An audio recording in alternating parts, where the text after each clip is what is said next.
उसी क्रम में उसी का ही भाग हम लोग सेकेंड पार्ट के रूप में आगे अध्ययन करेंगे आज के लेक्चर में। इसमें आपको ध्यान देने हैं कि जितनी चीजें पढ़ाई जा रही है बिल्कुल बारीकी से मैं एक एक टॉपिक्स को उठाया हूं। मेरी कोशिश है कि पूरा जीवंत चित्रण आपके सामने प्रस्तुत करूं, जहां से आपको याद हो सके उन बिंदुओं पर आपको आकर्षित करूं और आप उन बिंदुओं पर विशेष ध्यान दें। जितनी चीजें पढ़ाई जा रही है, बताई जा रही है, आप विश्वास करके उतनी चीजों को पढ़िए और पूरे कॉन्फिडेंस में आप पेपर, कोई भी पेपर आपको मिले, आप उन पेपरों को सॉल्व करिए, बिल्कुल बेहिचक आप सॉल्व करने लगेंगे। तो बिना देर किए आज हम लोग कंटिन्यू करते हैं। जो दक्षिण अमेरिका है, उस दक्षिण अमेरिका की जो प्रमुख झीलें हैं, उन झीलों के बारे में हम लोग देखते हैं। दिया गया है कि प्रमुख झील, इन प्रमुख झीलों में देखा जाए, लिखा गया है नंबर 1 पे माराकैबो झील।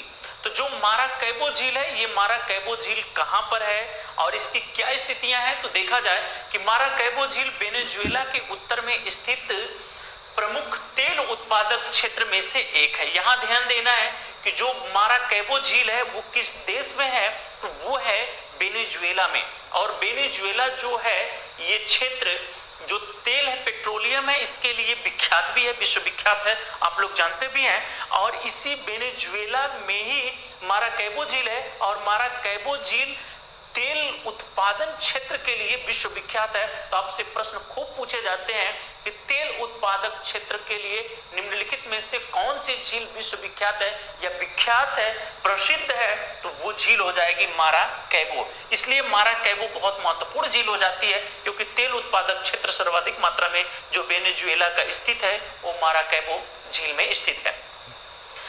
दूसरी पॉइंट, दक्षिण अमेरिका का सबसे बड़ा झील है और आपको ध्यान ये भी रखना है कि ये दक्षिण अमेरिका का सबसे बड़ा झील है।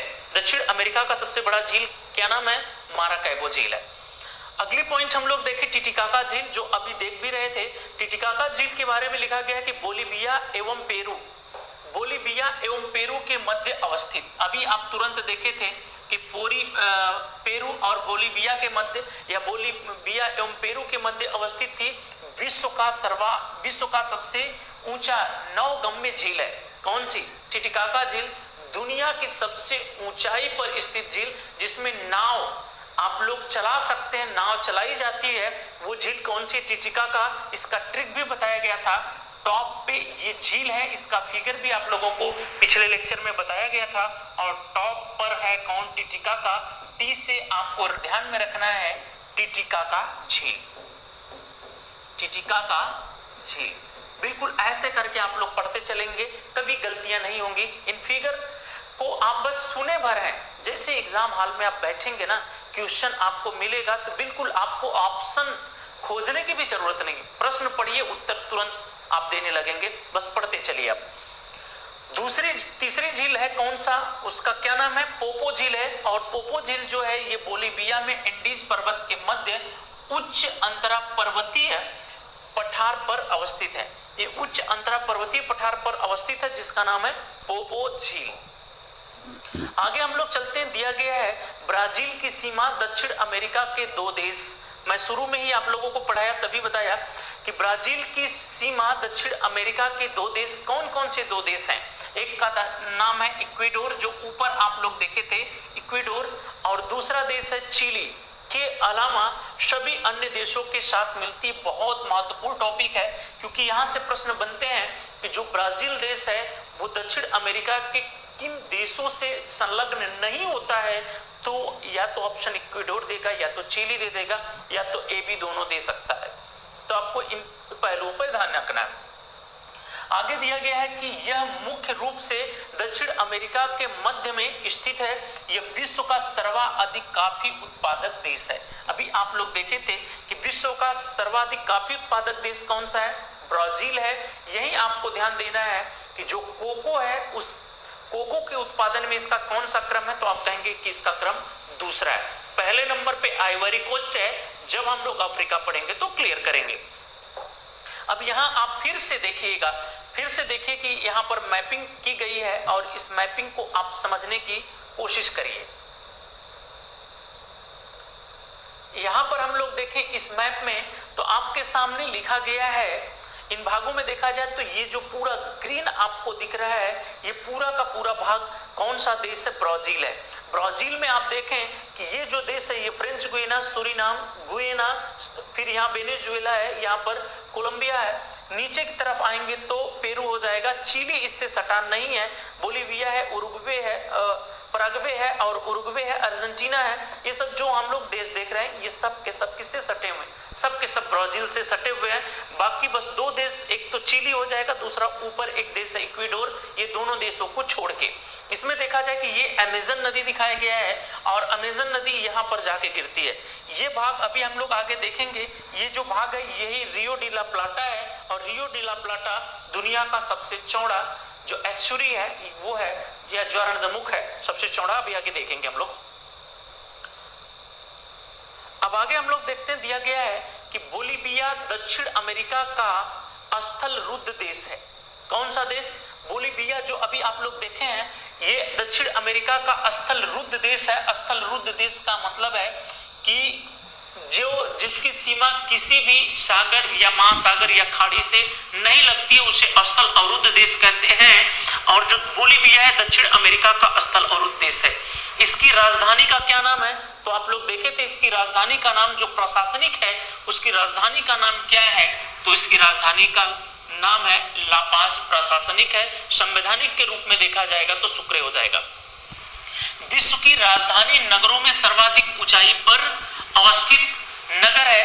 विश्व की सबसे ऊंचाई पर अवस्थित नगर कौन सी है? तो आप कहेंगे कि ला पाज है। उरुग्वे की राजधानी मोंटेविडियो है, यहां से ध्यान देना है। उरुग्वे की राजधानी कहां पर है? मोंटेविडियो है। यही पर पहला विश्व कप फुटबॉल खेला गया था। दुनिया का पहला विश्व कप फुटबॉल किस देश में खेला गया था? तो वो देश है उरुग्वे। और उरुग्वे में भी कहां पर खेला गया था? तो उसकी राजधानी मोंटेविडियो में खेला गया था। आगे हम लोग चलते हैं, दिया गया है इक्वाडोर। जो इक्वाडोर है इसे देखा जाए तो लिखा गया है इक्वाडोर की राजधानी क्यूटो है। इक्वाडोर की राजधानी का क्या नाम है? क्यूटो। जो विश्व की द्वितीय सर्वाधिक ऊंचाई पर, विश्व की द्वितीय सर्वाधिक ऊंचाई पर स्थित राजधानी है। आपसे प्रश्न बनेगा कि दुनिया की दूसरी सर्वाधिक ऊंचाई पर स्थित कौन सी राजधानी है? तो आप कहेंगे कि जो राजधानी है उसका नाम है क्यूटो। और किस देश की है? तो इक्वाडोर की राजधानी है, जो दुनिया की दूसरी सबसे ऊंचाई पर स्थित राजधानी है। आगे हम लोग देखें, लिखा गया है दक्षिण अमेरिका के प्रमुख नदी घाटी। जो दक्षिण अमेरिका है उसके प्रमुख नदी घाटियों को हम एक एक करके समझते हैं। इसमें एक नंबर पे आपके सामने लिखा गया है अमेजन नदी। ध्यान देना है आप लोगों को, जो अमेजन नदी दिया गया है, इस अमेजन नदी के बारे में। अमेजन नदी का जो स्रोत है, मतलब अमेजन नदी का उद्गम स्थल कहाँ है? तो आप कहेंगे कि एंडीज है। एंडीज में किस देश से है? तो आप कहेंगे कि पेरू देश से। आपसे पूछा जाता है कि अमेजन देश का उद्गम किस देश में होता है या कहां पर होता है? तो आपका उत्तर होगा पेरू में। पेरू से होता है। पेरू में कहा? एंडीज पर्वत जो है वहां से होगा। इसका निकास देखा जाए, निकास का मतलब जहां पर संगम बनाती है या जहां पर सागर या महासागर में जाके विलीन होती है या अपने अस्तित्व को समाप्त करती है, उसी को निकास या संगम के नाम से जाना जाता है। और इसका संगम जो होता है वो माकापा में होता है। कहां पर होता है? माकापा। और ये जो माकापा है ये ब्राजील के शहर है, जो उत्तर में अटलांटिक महासागर में है, जो अटलांटिक महासागर में जाके गिर जाती है। तो माकापा ब्राजील शहर के उत्तर में अटलांटिक महासागर में जाके कौन सी नदी गिरती है? अमेजन नदी गिर जाती है। तो आपसे प्रश्न बनेगा अमेजन नदी का उद्गम किस देश से होता है? आप कहेंगे कि पेरू से। उसका निकास क्षेत्र या संगम किस महासागर या सागर या खाड़ी में होता है? तो आपका उत्तर होगा अटलांटिक महासागर में होता है। अभी हम लोग देखे थे पीछे वीडियो में, हम लोग देखे कि जो अमेजन है, इस अमेजन नदी बेसिन को आप देख सकते हैं। और अमेजन नदी बेसिन में आप देखेंगे कि अमेजन नदी बेसिन दुनिया की, पूरे दुनिया की सबसे चौड़ी और सबसे ज्यादा आयतन रखने वाली नदी है।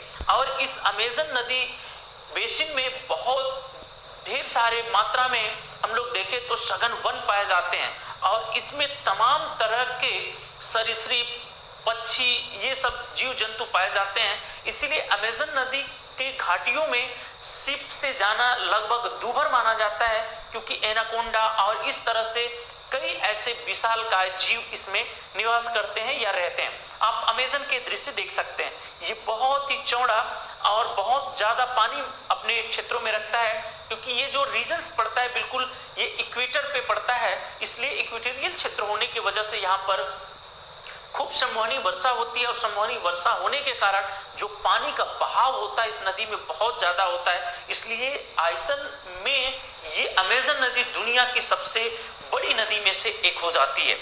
इस अमेज़न नदी के बारे में हम लोग देखें, लिखा गया है कि पेरू ब्राजील से होते हुए अटलांटिक महासागर तक बहने वाली नदी, इसकी लंबाई लगभग 6500 किमी है। इसकी लंबाई लगभग कितनी है? तो लगभग 6500 किलोमीटर है। लेकिन आपको ध्यान देना है कि कुछ वैज्ञानिक ये मान रहे हैं सैटेलाइट के माध्यम से कि ये नील नदी से भी बड़ी है। कुछ लोग 6800 से ऊपर इसकी लंबाई बता रहे हैं, लेकिन अभी आपको मान के नहीं चलना है, सबसे लंबी नदी नील को ही मान के चलना है, सबसे बड़ी अमेज़न को। जब तक ऑथेंटिक बुक छाप नहीं देते हैं, लिख के आ नहीं जाता है या पुष्टि नहीं कर दी जाती है, एनसीईआरटी नहीं दे देता है, तब तक आपको सबसे बड़ी नदी में इसको अमेज़न को रखना है और सबसे लंबी नदी में नील नदी को रखना है। यहां देखा जाए, दूसरी पॉइंट दिया गया है, विश्व की दूसरी सबसे लंबी नदी एवं जल क्षमता में विश्व की सबसे बड़ी नदी, ये पॉइंट आप लोगों से पूछा जाता है। विश्व की जो सबसे लंबी नदी है वो नील नदी है, दूसरी सबसे लंबी नदी जो होगी वो अमेज़न है, लेकिन जल क्षमता में सबसे बड़ी हो जाती है, दुनिया की सबसे बड़ी या विश्व की सबसे बड़ी नदी हो जाती है। दूसरी पॉइंट हम लोग देखें, मेडीरा अमेज़न की सहायक नदी। आपसे पूछा जाता है कि मेडीरा किसकी सहायक नदी है, तो आप कहेंगे कि अमेज़न की सहायक नदी है, या अमेज़न की सहायक नदी का नाम क्या है, तो आप कहेंगे मेडीरा। अमेज़न नदी बेसिन विषुवत रेखीय वनों से आच्छादित है। अभी मैं क्लियर किया था, विषुवत रेखा या इक्वेटर या भूमध्य रेखीय वनों से आच्छादित है, जिसका स्थानीय नाम क्या है, सेल्वास है या सिल्वास, या कहीं कहीं आपको शेलवास मिलेगा। ये प्रश्न आप लोगों से खूब पूछा जाता है कि जो अमेज़न बेसिन क्षेत्र आता है, ये अमेज़न बेसिन क्षेत्र किसके अंतर्गत आता है, तो आप कहेंगे कि विषुवत रेखीय क्षेत्रों के अंतर्गत आता है, जो विषुवत रेखीय वनों से पूरी तरह से आच्छादित है। और यहाँ पर जो वन पाए जाते हैं जिसका स्थानीय नाम क्या है, ये भी प्रश्न बनता है, तो उसका स्थानीय नाम सिल्वास या सिल्वास है। इसी नदी बेसिन में सर्वप्रथम रबर की खोज हुई थी। जो रबर आप लोग इलास्टिक यूज करते हैं, उसकी खोज सर्वप्रथम कहां पर हुई थी, किस बेसिन में हुई थी, तो आप कहेंगे कि जो आप देख रहे हैं विषुवत रेखीय वनों से आच्छादित या अमेज़न बेसिन, इसी में रबर की खोज सबसे पहले की गई थी। दूसरी पॉइंट है, नदी बेसिन में ग्लूकोज स्थानांतरित कृषि करते हैं। तो आपसे पूछा जाता है कि ग्लूकोज स्थानांतरित कृषि कहां पर की जाती है, तो आप कहेंगे कि अमेज़न नदी बेसिन में किया जाता है। अमेज़न नदी बेसिन को आप लोग बिल्कुल क्लियर रखिएगा, क्योंकि अमेज़न नदी बेसिन से आप लोगों से प्रश्न अक्सर पूछते रहते हैं। चलिए आगे दिया गया है ओरिनिको नदी घाटी। ओरिनिको नेक्स्ट नदी है, और ओरिनिको नदी को देखा जाए, खूब ध्यान से आप देखिए, यहां से भी आपसे प्रश्न पूछे जाते हैं। तो जो ओरिनिको नदी है, इसका स्रोत क्या है, इसका स्रोत है गियना उच्च भूमि। गियना उच्च भूमि है ओरिनिको नदी का जो स्रोत है या उद्गम है, वो कहां पर है, तो आप कहेंगे कि गियना है। इसका निकास या संगम की अगर आपसे बात करेगा, तो इसका निकास हो जाएगा विशाल डेल्टा का निर्माण करते हुए अटलांटिक महासागर। अमेज़न कहां पर गिर रहा था, वो भी अटलांटिक महासागर में गिर रही थी नदी, और जो ओरिनिको नदी है ये कहां गिर रही है, ये भी अटलांटिक महासागर में गिर रही है। तो अभी कोई आफत नहीं, गिर एक ही जगह पे रही है। नदी बेसिन लानोस सवाना वनस्पति से आच्छादित है, क्योंकि जो लानोस है, इस लानोस को जो एरिया पड़ती है, वो जो अफ्रीका महाद्वीप का सवाना क्षेत्र पड़ता है या सवाना घास स्थल है, उसी वाले रीजन्स में पड़ता है, इसलिए इसे हम लोग सवाना के नाम से भी जानते हैं। तो नदी बेसिन लानोस से आच्छादित है, ये आपसे प्रश्न पूछा जाता है, तो ओरिनिको नदी हो जाएगा। अभी आप लोग एंजिल जलप्रपात देखे थे, और विश्व की सबसे ऊंची एंजिल जलप्रपात, इसकी सहायक नदी रियो कैरोनी या कैरोनी नदी पर स्थित है, ये ध्यान देंगे आप लोग। अभी देखे थे आप लोग एंजिल जलप्रपात की ऊंचाई 979 मीटर है। कितनी मीटर है? 979 मीटर है, जो किस नदी पर, रियो कैरोनी नदी पर या कैरोनी नदी पर। रियो कैरोनी नदी किसकी सहायक नदी है, तो ओरिनिको की सहायक नदी है। और एंजल जलप्रपात का मैं पिछले चैप्टर में, पिछले क्लास में फिगर के माध्यम से बताया था और एंजल का ट्रिक भी बताया था। एंजल मींस परी होता है और परी काफी ऊंचाइयों पर होती है, इसलिए एंजल जलप्रपात दुनिया का सबसे ऊंचा जलप्रपातों में से एक है। नेक्स्ट हम लोग देखें, आपके सामने नदी है मैगडेलिना नदी, और मैगडेलिना नदी आपको देखने हैं मैगडेलिना नदी को। यहां आप देखें मैगडेलिना नदी, और मैगडेलिना नदी आपको दिया गया है और लिखा है मैगडेलिना नदी। और मैगडेलिना नदी का स्रोत देखा जाए तो एंडीज पर्वत है। निकास देखा जाए तो कोलंबिया देश की नगर बारनक्विला के समीप कैरिबियन सागर में, कैरिबियन सागर में गिरने वाली जो नदी है उसका नाम क्या है, मैगडेलिना है। यह एंडीज पर्वत के दो पर्वत श्रेणी कौन कौन से, कार्डिलेरा ओरिएंटल एवं कार्डिलेरा ऑक्सीडेंटल।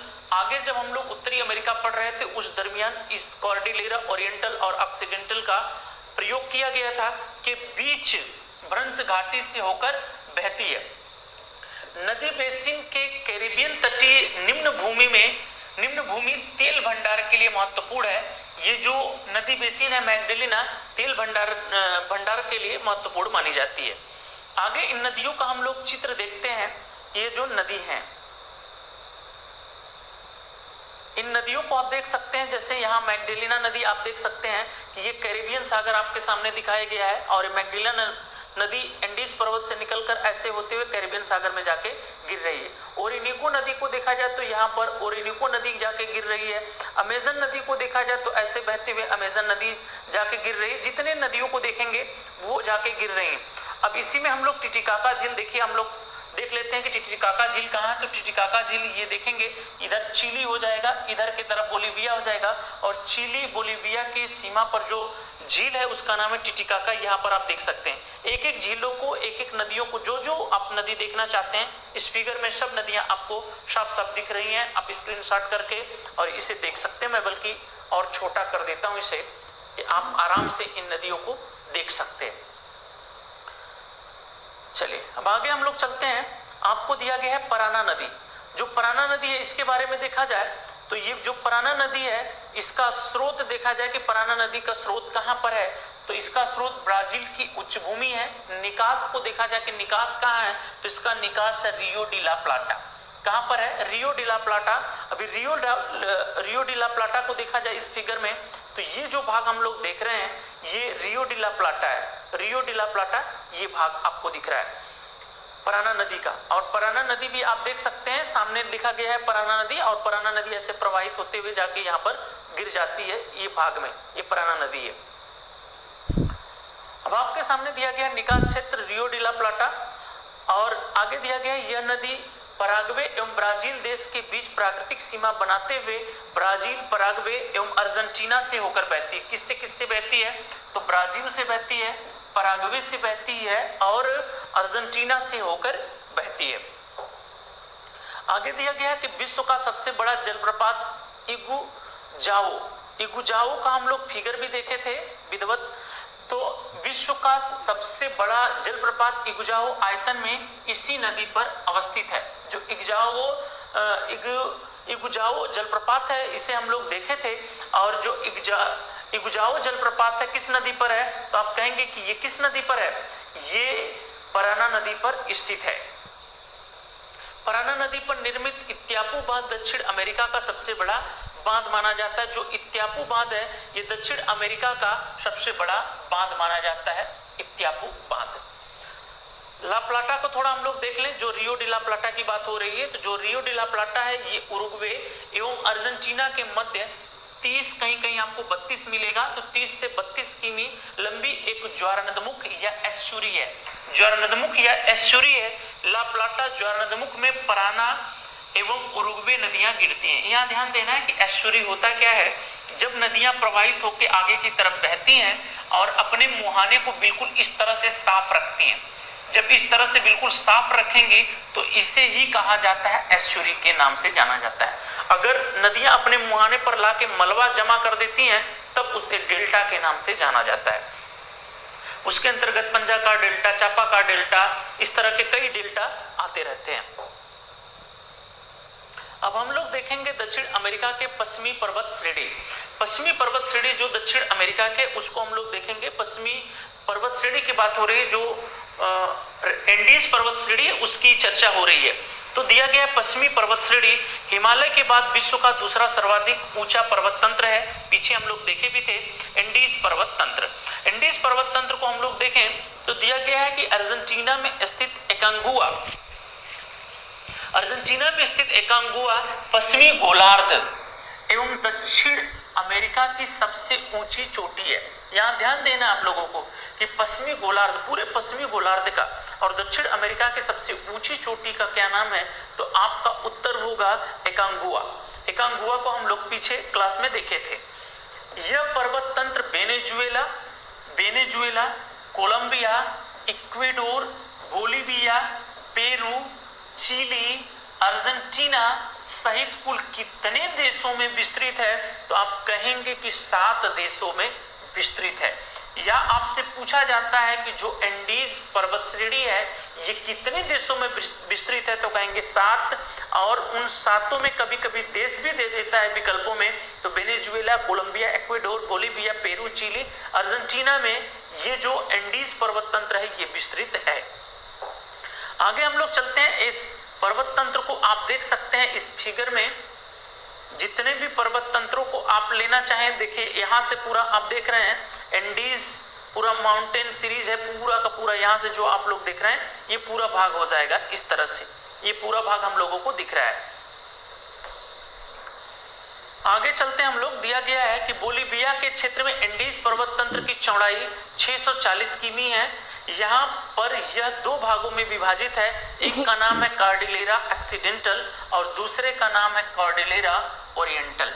कॉर्डिलेरा एक्सीडेंटल और कॉर्डिलेरा ओरिएंटल, इन दोनों के बीच में अंतरा पर्वतीय बेसिन उपस्थित है। आगे दिया गया है कि 3 समानांतर पर्वत श्रेणियों में उत्तर दक्षिण दिशा में जो कोलंबिया के पश्चिमी भाग में प्रारंभ होता है, इसकी ऊंचाई समुद्र तल से 3000 से 5000 मीटर तक है। Cordillera occidental, Cordillera central, Cordillera oriental. Next हम लोग देखें चिम्बराजो। जो चिम्बराजो, इसके बारे में हम लोग देखें तो लिखा गया है कि चिम्बराजो 6310 मीटर इक्वेडोर की सबसे ऊंची चोटी एवं Mount Ojos del Salado Argentina में स्थित है। विश्व के सक्रिय ज्वालामुखी का उदाहरण है कौन, तो आप कहेंगे कि ओजल डेल सलाडो। इसे जब मैं ज्वालामुखी पढ़ा रहा था तो उस ज्वालामुखी में इसे मैं क्लियर भी किया था। इस प्रकार से हम लोग देखें कि ये हमारा दक्षिण अमेरिका महाद्वीप चल रहा था और दक्षिणी अमेरिका महाद्वीप हुआ हम लोगों का समाप्त। जो अगला महाद्वीप हम लोग अध्ययन करेंगे, पढ़ेंगे, वो अगला महाद्वीप हम लोगों को अफ्रीका महाद्वीप रहेगा और अफ्रीका महाद्वीप से भी आप लोगों से खूब प्रश्न पूछे जाते हैं। अफ्रीका महाद्वीप के बाद हम लोग पढ़ेंगे यूरोप, यूरोप के बाद हम लोग पढ़ेंगे एशिया, एशिया के बाद हम लोग पढ़ेंगे ऑस्ट्रेलिया, ऑस्ट्रेलिया के बाद हम लोग पढ़ेंगे अंटार्कटिका। अंटार्कटिका बहुत ही छोटा रहेगा। कुछ जरूरी चीजें हम लोग जो रहेगा उसी को देख लेंगे, क्योंकि ऑस्ट्रेलिया और अंटार्कटिका को एक ही में हम लोग समाहित करके समाप्त कर लेंगे। तो मान के चलिए कि हम लोगों की कम से कम अभी अफ्रीका 1 और यूरोप 2, यूरोप के बाद हम लोग पढ़ेंगे एशिया 3 और ऑस्ट्रेलिया 4 और अंटार्कटिका 5 अभी महाद्वीपों के बारे में हम लोग एक एक करके पढ़ेंगे। आप लोग बिल्कुल धैर्य बना के आराम से पढ़िए। जहां कंफ्यूजन होगा आप कमेंट लिख के बिल्कुल पूछिए। मेरी कोशिश है कि जितने भी बात आप लोगों से प्रश्न बनते हैं उन प्रश्नों को मैं बिल्कुल क्लियर करूं। एक एक चीजों को आप एक एक बार में क्लियर कर लीजिए। हो सकता है कि आप लोगों को लग रहा हो कि मैटर बहुत ज्यादा या कुछ इस तरह से बातें दिमाग में चल रही होगी, तो बिल्कुल आप धैर्य बनाइएगा, पेशेंस रखिएगा। आराम से एक एक दिन में एक एक चैप्टर आप पढ़ेंगे तो भी आपके पास पर्याप्त टाइम है, इनको आप कवर कर सकते हैं। खूब आराम से धीरे धीरे करके एक एक पॉइंट्स को आप क्लियर करते चलिए, पढ़ते चलिए। जहां आपको प्रॉब्लम होगी तो कमेंट करिए। आप लोग कमेंट में डेली देखता रहता हूं, आप लोगों का कमेंट में लेता रहूंगा और एक एक कमेंट का आप लोगों का जो कमेंट आएगा उसका निस्तारण भी किया जाएगा। आप खूब मेहनत से, खूब मन लगा के पढ़िए। हम लोग हमेशा आपके साथ हैं, चंद्रा इंस्टीट्यूट हमेशा आपके साथ खड़ा मिले।